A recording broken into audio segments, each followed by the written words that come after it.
Hey guys, Brooks here. I'm going to make a tutorial today on how to do something amazing.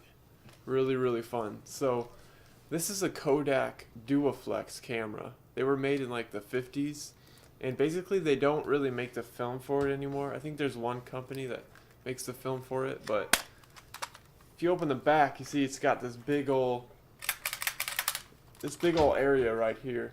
And I saw a video on YouTube of somebody using Instax film on a Rolleiflex camera, which is a twin lens reflex camera. It's kind of like this, only it's like super expensive to get it. So this thing's like, you can get it for like 10 bucks. 10 bucks would be like too much to pay for this camera.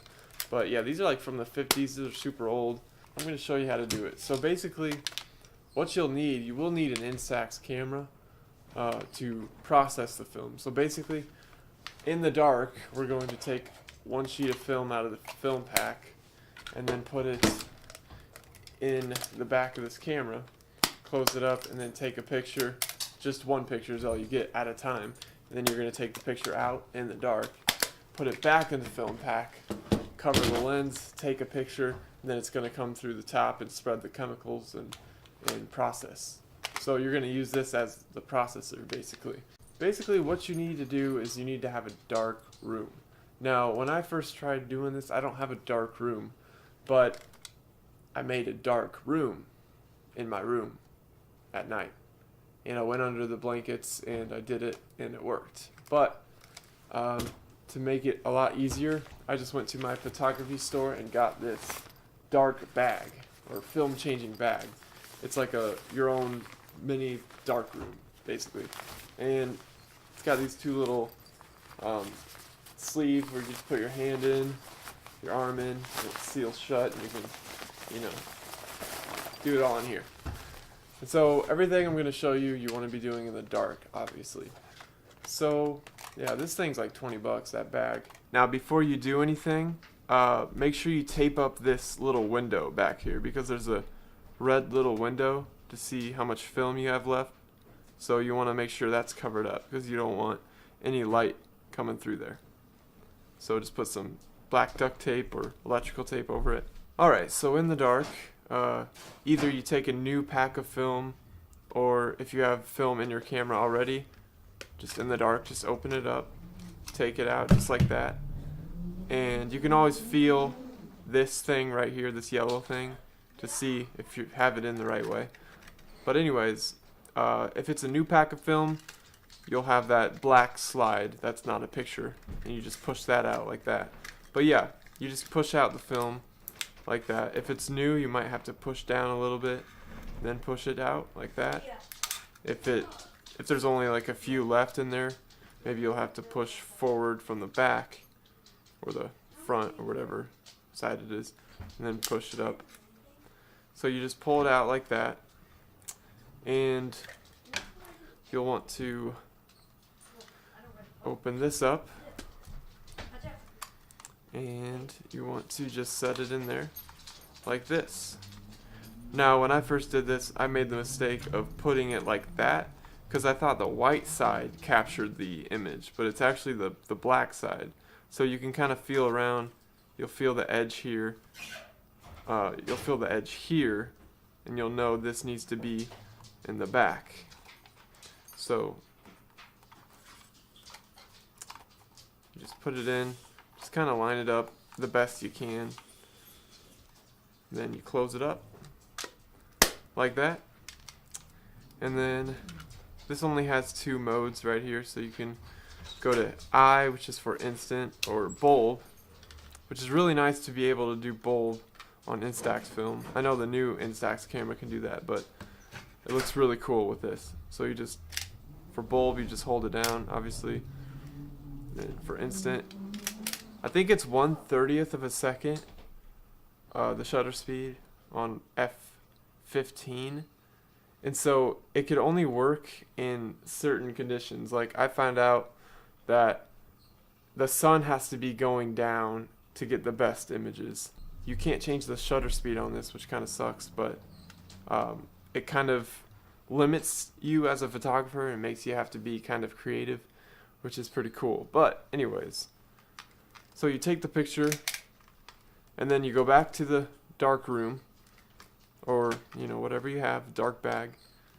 Then you change it out, or you take it out. And you open your camera again, you take the film pack out, and always remember to have the thicker side, not this side, but this side up here, you'll want to have it towards the top, because if you don't, nothing will happen. Because it needs to spread the chemicals which are stored in here all across the film. And I put it in upside down once, and that didn't turn out too well. And so usually I just, there's like a little flap right here. So I usually like just hold it up, or I just kind of push one out, and then just out a little bit, and then put it in like that, and then bring it down, and then bring the bottom one back down, and then just bring this one down. And it's going to be a little tough to get through right here, so I just kind of take the little sheet right here, which is like a little light sealer thing. You just kind of pull this back a little bit, and this one is kind of janky because I've been messing with it too much. So you don't want to pull it back too much, because then possibly some light can get in there while you just have it in the camera. But I'm not sure if that will happen, but you just want to be careful. So when you put the film back in there, then you just put it back in the camera here. Always feel and make sure that's on the right spot. So you just take it, put it in, close it up, and then if you want to, while you were changing it out, get another one out, load this up again for the next picture you want to do, so you don't have to do it again. But then you can turn the lights on because everything's all sealed up, and you just turn it on.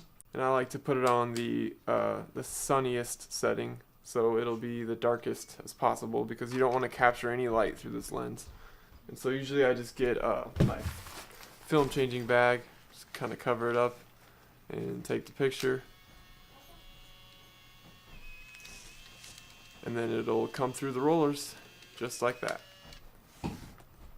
And this obviously is already used, and then you can see your picture develop before your eyes, which is pretty cool. Alright guys, well thanks for watching. I just thought that was a really cool photography trick, and it'll make your photos really unique and cool, and I just had to show you. It's an amazing Instax hack. What do you think, Copper? Nice to meet you. But yeah guys, try this out. I haven't taken too many photos using this method because I just discovered it like 5 days ago, but it's really fun, and I think I'm going to start using it a lot. And it just has such a really cool look to it. I'll show you some sample photos that I took with this at the end. But thanks for watching. Give this a try. It's so much fun. A little time consuming, but you know what? It's totally worth it. Takes a little bit of work, but trial and error. You'll have some bad photos that don't turn out, but you'll learn, as with anything. So thanks for watching, and this has been an amazing Instax hack.